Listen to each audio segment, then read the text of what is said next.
Conta um Conto apresenta de Robert E. Howard, Conan, o Bárbaro e a Fênix na Espada. Narração Marcelo Fáfaro. Capítulo 3. Ao pé das pirâmides cavernosas, o grande Set dorme enrolado em seus anéis. Entre as sombras dos túmulos se esgueira o seu povo sombrio, dos abismos ocultos que nunca conheceram o sol. Eu pronuncio a palavra. Envia-me um servo para servir ao meu ódio, ó escamoso e reluzente.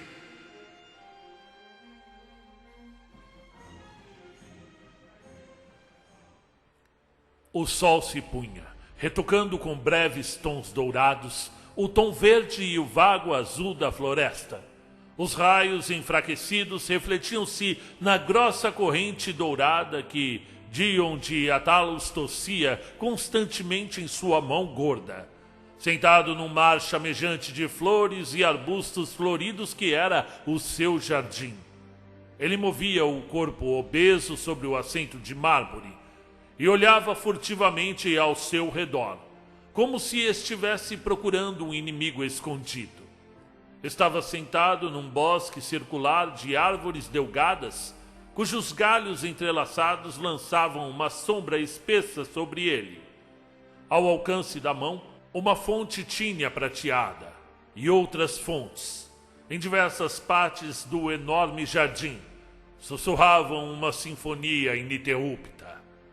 Dion estava sozinho, com exceção da companhia de uma figura escura acomodada num banco de mármore muito próximo a ele, que observava o barão com profundos olhos sombrios. Dion dedicava pouca atenção a Tot Amon. Sabia vagamente que ele era um escravo, em quem Ascalante depositava muita confiança, mas, assim como muitos homens ricos, Dion mal notava os homens que estivessem abaixo de sua posição. Não precisa ficar nervoso, disse Tot. O plano não vai falhar. Não sei. Ascalante pode cometer erros, como qualquer um, retorquiu Dion, suando com a mera ideia do fracasso. Não ele, disse o estígio com um sorriso selvagem. Ou eu não seria o seu escravo, mas o seu senhor. Que conversa é essa? Devolveu Dion irritado, com apenas meia atenção na conversa. Os olhos de Tot Amon se estreitaram, e apesar de todo o seu rígido autocontrole, estava prestes a explodir por causa da vergonha, do ódio e da fúria longamente acumulados, pronto para assumir qualquer tipo de risco desesperado. Ele não esperava que Dion o considerasse não um ser humano dotado de cérebro e inteligência, mas um mero escravo e, como tal, uma criatura desprezível. Ouça-me, disse Tot. Você será rei, mas conhece pouco a mente de Ascalante. Não poderá confiar nele depois que Conan for morto. E eu posso ajudar. Proteja-me quando assumir o poder, e eu o ajudo. Ouça-me, Lorde. Eu era um grande feiticeiro no sul. Os homens falavam de Tot Amon como falavam de Ramon. O rei Citesson da Estígia me dedicava grande estima, derrubando magos de altos postos para me enaltecer acima deles. Eles me odiavam, mas tinham medo de mim, pois eu controlava seres do além, que respondiam ao meu chamado e cumpriam minhas ordens. Por Set, meus inimigos não sabiam a hora em que poderiam acordar no meio da noite e sentirem as garras de um horror sem nome nas suas gargantas. Eu era um mestre da magia negra. Realizei magias perversas, obscuras e terríveis com o anel da serpente de Set, que encontrei num túmulo tenebroso, uma légua abaixo da terra, esquecido lá antes que o primeiro homem se arrastasse para fora do mar lamacento. Mas um ladrão roubou o anel, e o meu poder se foi. Os magos se insurgiram e tentaram me matar, mas eu fugi. Disfarçado de condutor de camelos, estava viajando com uma caravana pelo país de Kot, quando os saqueadores de Ascalante caíram em cima de nós. Todos na caravana foram mortos, exceto eu. Salvei minha vida revelando a minha identidade a Ascalante e jurando servi-lo. Que amarga tem sido a escravidão. Para manter minhas mãos amarradas, ele escreveu sobre mim num manuscrito, selou-o e o depositou nas mãos de um eremita que mora na fronteira sul de Kot. Eu não ouso apunhalá-lo enquanto ele dorme, nem entregá-lo aos seus inimigos, porque então o eremita abriria o manuscrito e o leria, conforme as instruções de Ascalante, e enviaria a notícia de onde estou por Estígia. Tot tremeu de novo, e uma coloração cinzenta cobriu-lhe a pele escura. Ninguém me conhece na Aquilônia, disse ele, mas se meus inimigos na Estígia souberem do meu paradeiro, nem que eu estivesse do outro lado do mundo estaria a salvo de um destino tão terrível que seria capaz de explodir a alma de uma estátua de bronze.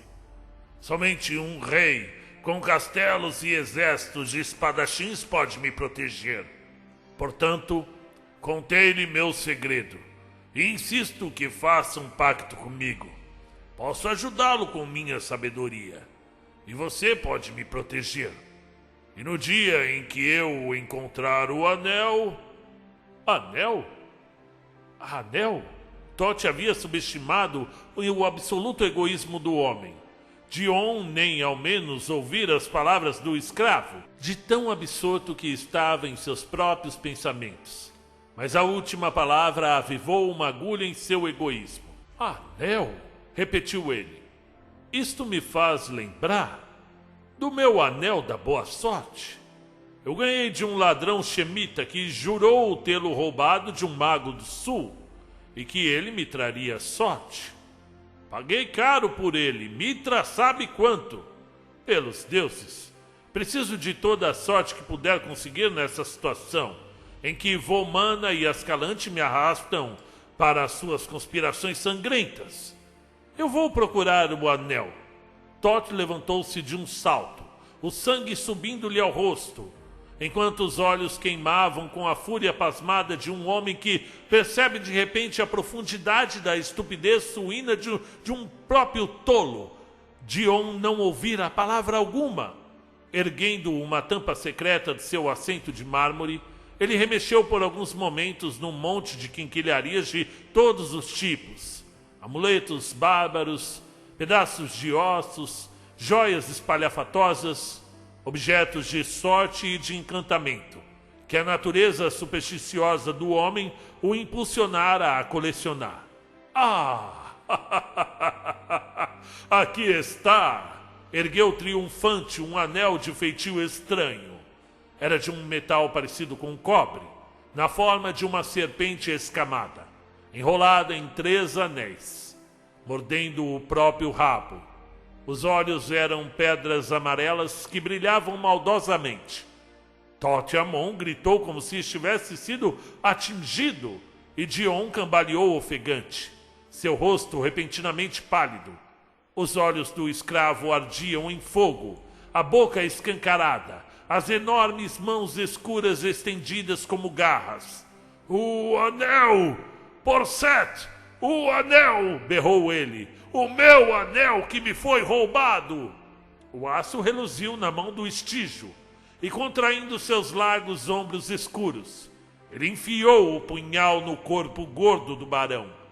O guincho agudo e estridente de Dion passou para um engasgado gorgolejo, e o seu corpo balofo desabou como uma manteiga derretida.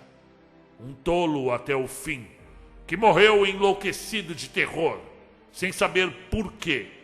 Afastando o cadáver disforme, já esquecido dele, Toth agarrou o anel com as duas mãos, seus olhos escuros brilhando com uma terrível avidez. "O meu anel!" Ele sussurrou em terrível alegria. "O meu poder!"